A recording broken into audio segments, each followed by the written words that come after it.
नमस्कार, आप सभी का बहुत स्वागत है साधना न्यूज में और मैं हूं आपके साथ मनीष कुमार। मुख्यमंत्री doctor Mohan Yadav Madhya Pradesh state legal services authority द्वारा आयोजित वेस्ट जोन रीजनल कॉन्फ्रेंस में शामिल हुए।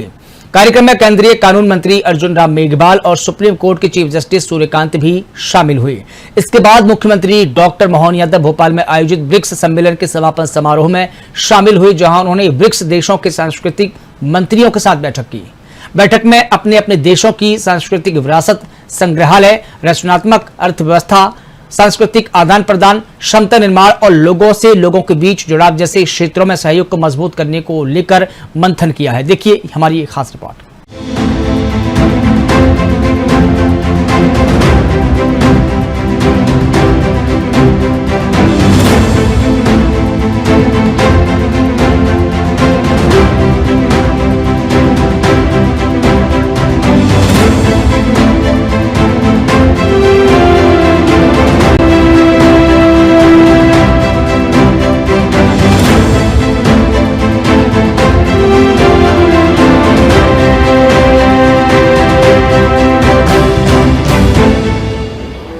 समाज के अंतिम व्यक्ति तक पहुंचाने और आम नागरिकों के लिए न्यायिक और विधिक सेवाओं की उपलब्धता को और अधिक प्रभावी बनाने के उद्देश्य से इंदौर के ब्रिलियंट कन्वेंशन सेंटर में वेस्ट जोन क्षेत्रीय सम्मेलन का आयोजन किया गया। राष्ट्रीय विधिक सेवा प्राधिकरण के तत्वाधान में आयोजित इस सम्मेलन में एकजुट आवाजें बेहतर कल विषय को केंद्र में रखते हुए न्याय तक पहुंच बढ़ाने, संवाद को मजबूत करने और समाज के विभिन्न वर्गों को न्यायिक व्यवस्था से जोड़ने पर चर्चा हुई। सम्मेलन में मध्य प्रदेश के मुख्यमंत्री डॉक्टर मोहन यादव भी मौजूद रहे। कार्यक्रम में न्याय तक पहुंच को केवल कानूनी प्रक्रिया तक सीमित न रखते हुए उसे सामाजिक समावेशन, समान अवसर और नागरिक अधिकारों से जोड़कर देखने पर जोर दिया गया। वहीं मुख्यमंत्री डॉक्टर मोहन यादव ने अपने संबोधन की शुरुआत भारतीय न्याय परंपरा और सम्राट विक्रमादित्य के प्रसंग से की। उन्होंने कहा कि भारत में न्याय की परंपरा बेहद पुरानी है और राजा के लिए न्याय करते समय व्यक्तिगत रिश्तों से ऊपर उठना सर्वोच्च कर्तव्य माना गया। मुख्यमंत्री ने बताया कि जब सम्राट विक्रमादित्य विजय पताका फहराकर सिंहासन पर बैठे, तब विदेशी आक्रांता रहे उनके पत्नी के तीनों भाइयों यानी सालों को बंदी बनाकर उनके सामने पेश किया गया। मुख्यमंत्री ने इस प्रसंग के जरिए संदेश दिया कि न्याय के सिंहासन पर बैठने के बाद राजा के लिए अपना पराया नहीं होता, न्याय सर्वोपरि होता है। मुख्यमंत्री ने कहा कि भारत में न्याय केवल कानून की किताबों तक सीमित नहीं रहा। गांव में पंच परमेश्वर की अवधारणा से लेकर भारतीय इतिहास और धार्मिक परंपराओं तक न्याय और संवाद को महत्वपूर्ण स्थान दिया गया है। जिस जगह ये न्याय मीमांसा हो रही है, ये धरती कई कारणों से मालवा की धरती वैसे तो सदैव विश्व के वंदनीय देशों में से एक भारत की भूमि हमारी सम्राट विक्रमादित्य के काल, उसके पूर्ववर्ती हरिश्चंद्र के काल, हर एक बार हर एक स्थान पर कदम कदम पर न्याय के उत्कृष्ट उद्भट उदाहरण मिलते आए हैं। लेकिन अभी अभी ज़्यादा पुरानी बात नहीं है, लगभग 250 से 300 साल पहले इसी नगरी प्रजावत्सल, धर्मनिष्ठ, न्याय और सुशासन के प्रतिमान स्थापित करने वाली लोक माता अहिल्या महारानी की यह नगरी है। मैं आप सबका उस नाते से भी अभिनंदन करता हूं। कोई शासक न्याय करने में पुत्र और प्रजा में कोई अंतर न करे, यह उदाहरण भी यही होलकर महारानी अहिल्याबाई के माध्यम से मिला है। गलती गलती होती है, न्याय न्याय होता है। महारानी अहिल्याबाई ने अपने एकमात्र पुत्र को गलती होने पर उसी समान दंडित किया जैसे वो सामान्य रूप से न्याय सिंहासन पर बैठकर कोई भी न्यायाधीश करता है। ऐसे एक उदाहरण 2000 साल पहले विक्रमादित्य का है। विक्रमादित्य शकों को पराजित करते हुए देश भर में, दुनिया भर में अपने शासन की सुव्यवस्था के उत्कृष्ट उदाहरण स्थापित करते हैं। और काल के प्रवाह में घटनाक्रम यह होता कि विदेशी शासक के आक्रांता की बेटी से उनका विवाह भी हो चुका होता है और विवाह के बाद जैसा होता है कि विक्रमादित्य अपने विजय पताका फहराते हुए आखिरी में सिंहासन रूढ़ होते हैं और विदेशी आक्रांता के नाते से उनके पत्नी के भाई तीनों को बंदी बनाकर उनके सामने लाते हैं और न्याय का घटनाक्रम घटता है। और जैसे अपने वो एक तरह से अपने पत्नी के भाई मतलब उनके साले हुए और उनको लेकर के सामने विचार के लिए जब विषय आता है तो दोष सिद्ध हो रहा है और दोष सिद्ध होने में बीच में विघ्न आता है। पत्नी खड़ी हो जाती है हाथ जोड़ करके कि आप महाराज कुछ भी करिए, ये मेरे तीनों सगे भाई हैं, कृपा करके इनके पर दया करिए, इनके पर दया करने से मेरे भाई की जान बचेगी। आप चाहो सारी जिंदगी इनको जेल में रखना हो रखो, जो करना हो करो, लेकिन कृपा करके इनके प्राण दान देने का कष्ट करें। विक्रमादित्य एक तरफ अपनी पत्नी को देखते, दूसरी तरफ न्याय की उद्भट परंपरा, हमारी उज्जवल परंपरा को देखते हैं। वो खड़े होकर के निर्णय करते हैं कि भाग्यशाली तुमने तुम्हारा पक्ष रख दिया, लेकिन मैं व्यक्तिगत जीवन के लिए नहीं खड़ा हूं। मेरे लिए भारत की इस न्याय व्यवस्था की परंपरा में हमारा न्याय देरी से दिया गया न्याय भी अन्याय के बराबर है और ये भले ही मेरे सगे साले हैं, लेकिन इनके लिए अब इस समय एक क्षण के लिए भी जीवित रहना ये न्याय के साथ अन्याय होगा। इसलिए इसी समय हाथी के पैरों के तले कुचलवा के मरवाने की मैं राजाज्ञा जारी करता हूं। यह हमारी उत्कृष्ट परंपरा न्याय के संबंध में ऐसे एक नहीं सैकड़ों उदाहरण हैं जिनके माध्यम से जब न्याय की बात होती तो मुझे अत्यंत प्रसन्नता है। राष्ट्रीय विधिक सेवा प्राधिकरण के द्वारा न्याय व्यवस्था से जुड़े हुए सभी विषयों के लिए सभी सम्माननीय अलग अलग हमारे विचार प्रवर्तकों ने सच में वो हमारा गौरवशाली अतीत को जीवंत किया है। मैं मध्य प्रदेश सरकार की ओर से आप सबका वंदन करता हूं, अभिनंदन करता हूं। कार्यक्रम तो कई होंगे, कई होते भी रहते हैं, लेकिन कार्यक्रम को करते करते उनकी आत्मा को झकझोर दे, आनंद से विभोर कर दे, उस क्षण की प्रशंसा करना और उस क्षण का आनंद लेना, ये सच में दोनों प्रकार से मैं अपने आप को महसूस कर रहा हूं। मैं हमारे न्याय के सारे न्यायमूर्तियों का अभिनंदन करता हूं, जोरदार अभिनंदन आपकी तरफ से भी। और हम सब आज के इस अवसर पर ये पवित्र उद्देश्य के कारण से यहाँ इकट्ठा है, जिसकी थीम ही एक आवाज सशक्त भविष्य, संवाद, गरिमा, समावेशन के माध्यम से न्याय पहुंचना है।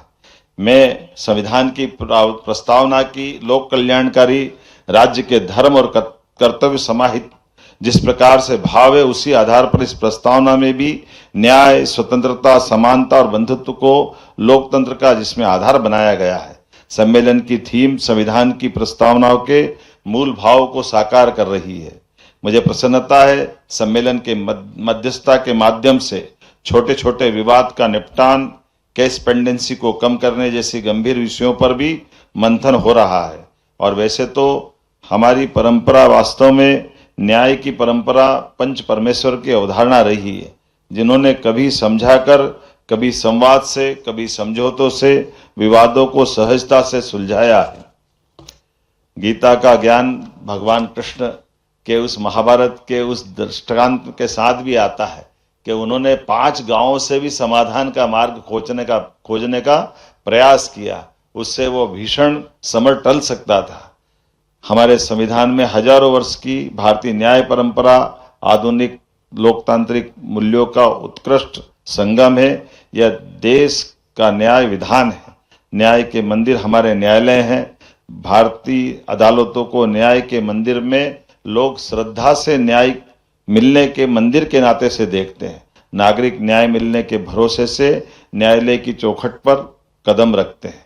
मैं आज के इस अवसर पर पुनः इस विचार विमर्श के साथ हमारी सरकार के द्वारा भी कई प्रकार के कामों के साथ हमारी इस व्यवस्था में मदद करने के लिए कदम से कदम मिला करके जुडिशरी की भावना के अनुसार सरकार अपने सारे संसाधनों के साथ सदैव प्रतिबद्ध है। और चूंकि यशस्वी प्रधानमंत्री के नेतृत्व में हमारे देखते देखते कितने प्रकार से बदलाव हो रहे हैं, मुझे इस बात की प्रसन्नता भी है कि हमारा वो अंग्रेजों के समय का न्याय बदलने का भी यही स्वर्णिम समय चल रहा है, जिसके कारण से नए प्रकार से तीनों प्रकार के बदलाव के दौर से सहजता के साथ पूरा समाज बदला है।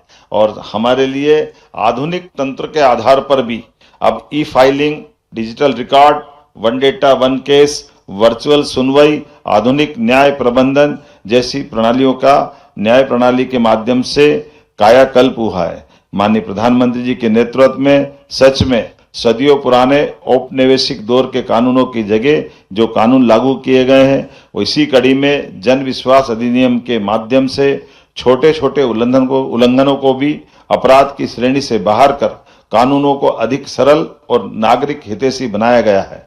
और लोक कल्याणकारी राज्य के नाते से हम भी इसी दिशा में लगातार आगे बढ़ रहे हैं। हमारे सरकार के माध्यम से भी सभी प्रकार के प्रबंधन किए गए हैं। और जैसा कि अभी वर्तमान के माहौल में हमने सबने देखा है, अभी से थोड़े दिन पहले ही संविधान के अनुच्छेद 44 में राज्य भारत के सभी क्षेत्रों के नागरिकों के लिए एक समान नागरिक संहिता के संबंध में जब अपेक्षा की गई, तो मुझे इस बात की प्रसन्नता है बीते समय हमारे बीच माननीय न्यायमूर्ति रंजना देसाई समिति के अनुशंसाओं के आधार पर हमने अपनी विधानसभा से समान नागरिक संहिता विधेयक को अपनी विधानसभा में पारित करके हमारी प्रतिबद्धता सिद्ध की है कि हाँ, न्याय में धर्मों का सबका सम्मान तो होगा, लेकिन न्याय के लिए सर्वधर्म सद्भाव का भाव बनाए रखने के लिए शासन हिंदू, मुसलमान, पारसी, ईसाई में फर्क नहीं करेगा।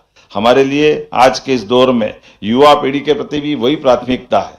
परीक्षा पेपर लीक, धोखाधड़ी के मामलों में भी त्वरित कार्रवाई करते हुए आज माननीय प्रधानमंत्री जी ने अनाउंस किया, सुबह अगले दिन हमने इसके लिए fast track court Indore, Bhopal, Gwalior, Jabalpur की घोषणा की। मैं धन्यवाद देना चाहूंगा चीफ जस्टिस रसिया जी को।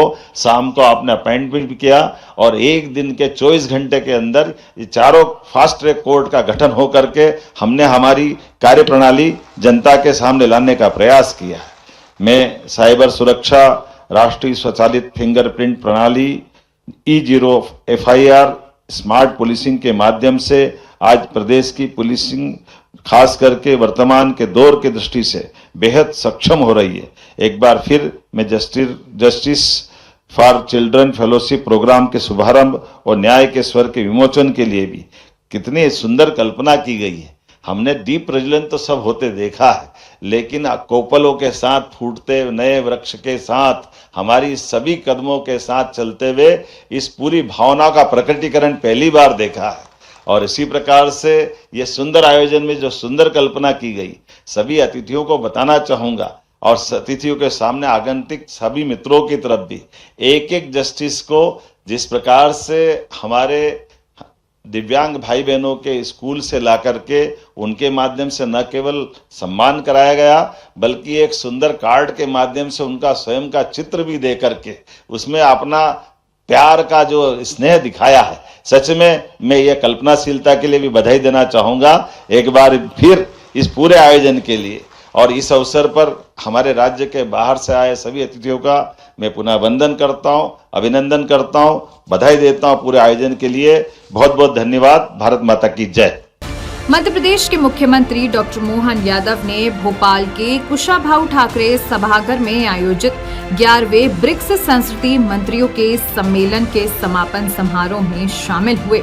ये 4 दिवसीय अंतर्राष्ट्रीय सम्मेलन 5 अगस्त से 8 अगस्त 2026 तक आयोजित किया गया था, जिसमें ब्रिक्स सदस्य देशों के 100 से अधिक विदेशी प्रतिनिधियों और संस्कृति मंत्रियों ने हिस्सा लिया। सम्मेलन के अंतिम दिन सदस्य देशों के बीच सांस्कृतिक सहयोग को बढ़ाने और भविष्य का रोडमैप तैयार करने के लिए संयुक्त रूप से ब्रिक्स संस्कृति मंत्रियों की घोषणा को अपनाया गया। बैठक के दौरान विभिन्न देशों की सांस्कृतिक विरासत, संग्रहालय के आधुनिकीकरण, रचनात्मक अर्थव्यवस्था और लोगों से लोगों के बीच जुड़ाव को मजबूत करने पर विशेष मंथन हुआ। मुख्यमंत्री डॉक्टर मोहन यादव ने सभी देशों से आए मुख्य प्रतिनिधियों और मंत्रियों के सम्मान में विशेष लंच की मेजबानी की। इस समापन अवसर पर भारत के केंद्रीय संस्कृति मंत्री गजेंद्र सिंह शेखावत भी विशेष रूप से उपस्थित रहे। सारी बातें आ गई और ये बात सही कि राजा भोज की नगरी मध्य प्रदेश की इस राजधानी में संस्कृति मंत्रियों का ये सम्मिलित आयोजन ये हमारे लिए गर्व और गौरव का विषय है। यशस्वी प्रधानमंत्री के नेतृत्व में देश के लिए कितने प्रकार से काम और उन कामों की गुणवत्ता, उन कामों के पीछे का गंभीर निहितार्थ पकड़ करके हमारे देश की अच्छाइयों को दुनिया के साथ बांट करके हम अपने इस देश के अतीत के गौरवशाली पक्ष पर गर्व कर सकें।